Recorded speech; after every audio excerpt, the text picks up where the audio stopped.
Hey guys, welcome to another episode of Monix. I hope you're all doing well.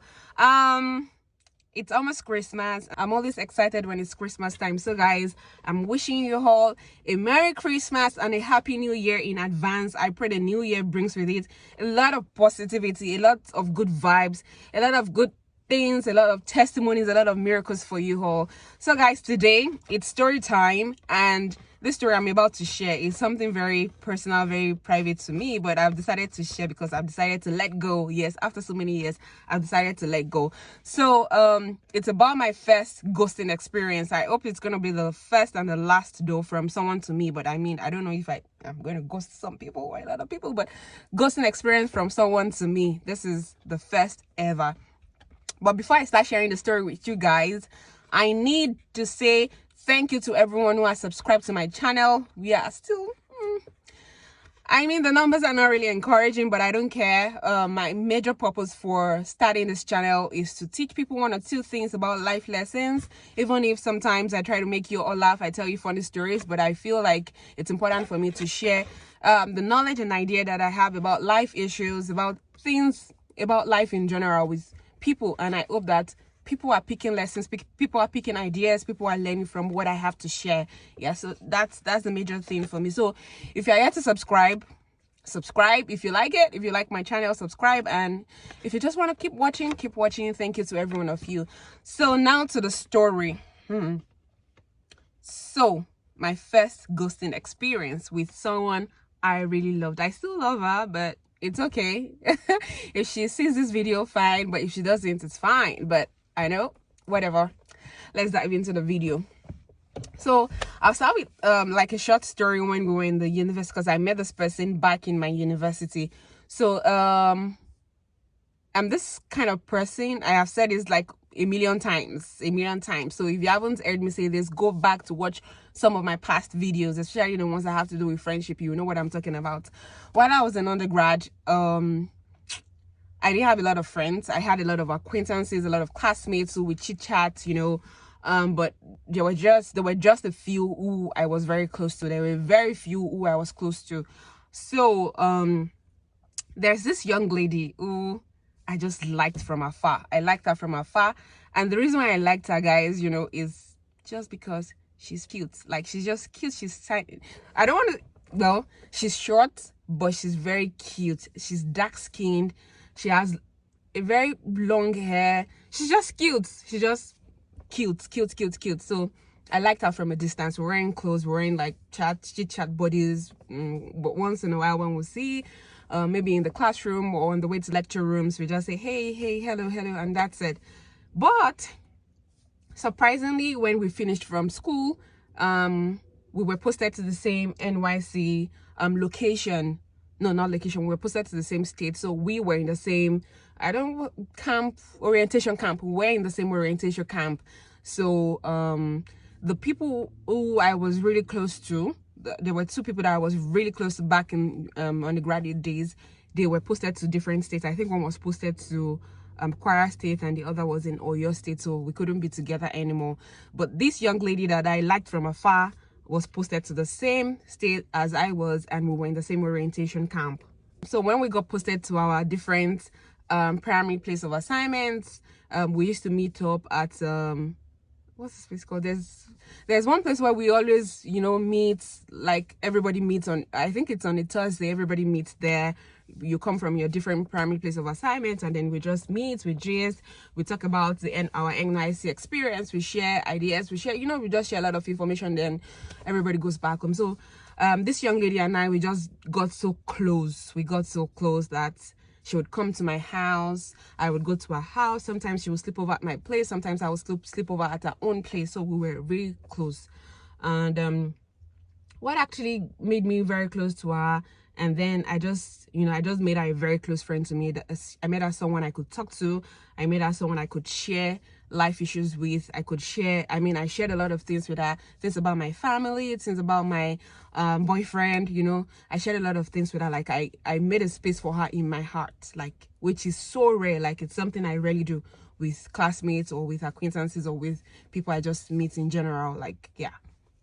So there was a particular day, yeah, I think I was sick. I had typhoid. And I had to be admitted in the hospital. You know, I called this young girl, this friend of mine. We are all young. I called this friend of mine, and then I told her that I was in the hospital, and then that I was going to be admitted. Of which, when I was in Lagos, then I was the only one in Lagos. I didn't have any. Yeah, I had cousins around in Lagos, but my siblings were not in Lagos. My parents weren't in Lagos. So I just called her because I didn't want my cousin to come over to stay with me in the hospital because she's with her husband. So I wouldn't want to separate them, you know, like. So I just called this friend of mine saying that, hey, I'm in the hospital, I'm sick, I'm to be admitted, so I'm going to sleep over in the hospital. I don't know if it's just going to be 1 day or 2 days. So if you're able to come over, I will really appreciate it. And she came over. To my surprise, I thought she was going to come over to just spend the day with me, to, you know, run errands, to help me get some things and what have you. But to my surprise, she decided to stay over with me. She stayed the night with me in the hospital because it's a private hospital. So I was in a room, and then there was a spare bed, and then she was just like, I'm gonna stay over with you. That really, really, really made me feel like, this is really a good friend that I should keep. So from then, I just made up my mind that I would treat her like a sister, like she's more than a friend to me, and like she's just in my inner circle already. Like she was the only one in that space at that time. She was the only friend that I kept in my heart. Like she was just number one for me at that moment. And apart from staying over with me in the hospital till overnight, when I was discharged, she followed me home. She took care of my house. You know, she swept, she cleaned the rug, she washed my plates, she cooked for me before she left for her own house. I was so impressed. So after that hospital incident, I traveled outside of the country for my master's degree program, and then I made sure I kept in touch with her. Like I kept in touch, like I would call her, we would video chat, we would talk about everything happening with the two of us. You know, I just kept in touch with her. Like other people were just regular classmates or acquaintances.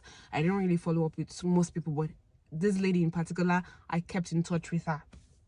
So fast forward to when she was to get married, I returned to Nigeria then, and then I had not started working, so it was very easy for me to plan and prepare with her. So I was almost always with her. Like when she's back from work, I would go to visit, and then when it was time for her to get married, we traveled together to her home state where she got married. I was with her throughout the wedding, and after the wedding I stayed back. I think I stayed back a day after the wedding, and then yeah, went back to Lagos afterwards. So shortly after that wedding, I started working, and I was also to have a party at both of us planned together. We planned about how she would come a day to that party, and then she would be in charge of my stylist. She'll be the one to pay my stylist. She'll be the one to give the stylist direction to my house. You know, she'll just be in charge of so many things.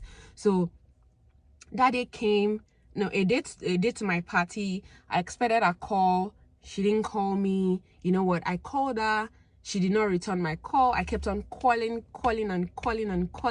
She did not respond to my call. She didn't call back. So on the day of my party, I was so pissed. I won't lie to you guys. I was so pissed. I was so angry because I was like, whatever may be happening, at least you should, you know, give me a heads up. Let me know what is going on with you, whether you'll be coming or not. And even if you will not be coming, let me know what's up with my stylist. Have you spoken to the stylist? Have you paid the stylist? What's going on? I really needed to know at that moment in time. So I was really angry. So then my party came the next day, and my friend still didn't call me. She didn't call me. There was no SMS. There was nothing from her. But surprisingly, I got a call from my mom that my friend would not be able to make it to my party, that she was sorry and all of that. And I was like, okay, no problem, that I hope she calls me, because I've been trying to call a line, but I'm not getting through. And then I've sent her a lot of text messages, but she hasn't replied to any of them. So I'm almost like, so our mom apologized on her behalf, and I was like, okay, that's fine, that we'll sort it out after my party. So 2 days after my party, I kept on calling my friend. She didn't pick up my calls. No messages. At a point, a line stopped going through. You know what? I was so worried. I called other people that I know who know her as well to ask if they've seen her or heard from her, just to know what's going on. And everybody was like, oh, they haven't heard from her, they don't know what's up with her, they don't know what's going on. Fast forward, I kept on calling day after day, day after day, day after day. I called and called and called, sent messages on Instagram, you know, WhatsApp. I exhausted all avenue. At the point, I had to tell my mom, like, it was that bad. I told my mom, I told my sisters, told everyone around, like, I haven't heard from this friend of mine, I don't know what is going on. I was so worried. Unfortunately, I didn't save her mom's number. If I had saved her mom's number, I would have been able to call the mom to ask her what was going on. So I kept on calling. I kept on calling. One day ran into 2 days, 2 days became 3 days, 3 days became a week became 2 weeks, 2 weeks became a month. Eventually, I think she picked my call like after a month, and then she told me that she would call me back. I was so excited when she picked the call because I was like, I've been so worried about you. What happened? What is going on? Let me know, let me know, let me know. So she said she would call me back. She said she would call me back the next day. Next day came, I waited for a call.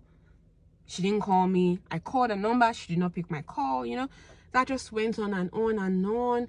And then I think she picked up like after 3 months again. She picked up like after 3 months again. And then all of a sudden there was just no response anymore.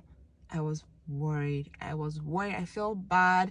I prayed and prayed. I prayed for her. You know, like, I don't know, maybe something was going on with her, maybe something was going on with her family. Like, I just kept praying. At the point I was just like, okay, I need to relax, I need to take things easy. So I left her for a while. So when it was like 5 months afterwards or 6 months, I tried to reach her. Now at this point her line was no longer going through. So I just said, okay, it's time for me to relax. That was like 5 months after. So this 5 months became 1 year. So afterwards, I realized that at the same time, she was no longer on Instagram. Like, she had disappeared from Instagram. I didn't see anything about her on Instagram, you know, nothing whatsoever. So I thought maybe she left Instagram. And then, of course, WhatsApp was a no-no because the line was no longer going through. Our chats weren't delivering to her number anymore. So I was just like, okay, let me just keep calm. Maybe I've done something wrong and she has decided to, you know, just do away with me. That's fine. So recently, I think last year or 2 years ago, I was just going through Instagram and I was just like, okay, let me even ask one of our friends that I met at a wedding party to know if she's actually still on Instagram and if she's still, you know, talking to everybody except me. So I reached out to this girl who has been, I think herself and this lady went to the same secondary school. So I sent this other lady a message on Instagram, and then she was like, oh, she's on Instagram, but she has changed her Instagram handle. So this friend of ours forwarded her Instagram handle to me that I should add her up and then I'll chat her up. So I was like, no, that I'm not going to do that. I said no, I will not send her an invite and I'm not going to chat her up because she's on Instagram. She knows my handle. Even if she does not know my handle, she knows other people. We have mutual friends she can actually reach out to get my number from them, or to call if she really needs to talk to me, or if she really still wants to be my friend, you know, that kind of thing. So, and surprisingly again, I am still in touch with her brother. I talk to her brother. So if she really needs to talk to me, she still needs to, you know, keep in touch with me. She can easily get my Instagram handle from a number, or get my phone number from my brother, or get my Instagram handle from my brother. But obviously, she's just done. Like, she's just done. So guys, this experience that I'm sharing with you is an experience that I really do not like. And it has actually made me shut my heart to so many people. I won't lie about that. It has made me shut my heart to so many people because I was really hurt by this experience. Because I really gave her a space in my heart. She was one of those people that I could call my friend. I don't call people friends. I rarely use the word friends for people. I rarely, you know, get too close to people. I rarely get too close to people. I rarely share experiences with people. I rarely share things about my life with people. So for me to have opened my heart to her, you know, shown myself, accepted her as a friend and a sister, invited her into my home, you know, I was willing to invite her over to my parents' house, you know, to meet my siblings, to meet my parents. But, you know, shit happens. So because of this, I have decided to guard my heart, like really guard my heart. Like I don't make friends easily, you know. I can talk to a lot of people, I can make acquaintances with people, but to be like a sister, like a friend, friend, you know what I mean? That has been very hard for me just because of this experience. And because of this experience as well, I think it's now very easy for me to do away with people. Like if you like me, like we are friends, and then you begin to act up, you begin to show me signs that just make me feel like, whoa, I'm tired. It has now become very easy for me to just, you know, move away from people. Move away from people, if I can say that. So it's become very easy for me to do away with people. So guys, so that's my first ghosting experience, and I hope this friend of mine, if she sees this video, I hope you realize that, yeah, I was so worried about you, and I'm still kind of worried about you because I really do not know what happened that year. I really do not know what happened to you. So if you still feel like you want to let me know what happened, hit me up. Yeah, you can subscribe to my channel and, you know, just contact me and then we can talk. Let's talk about it. Let's talk about what happened. So that's it, guys. So if you have also been ghosted by a friend or by someone you really loved and cared for, like you genuinely cared for, like I genuinely cared for my friend, let me know in the comment section. Share your story with me and drop a mail using my email address. My email address is on my channel. You can check it out. I'll be happy to read from you guys and also learn from you. So that's it for today's story, guys. So we'll see you again. It's bye for now from home. Bye.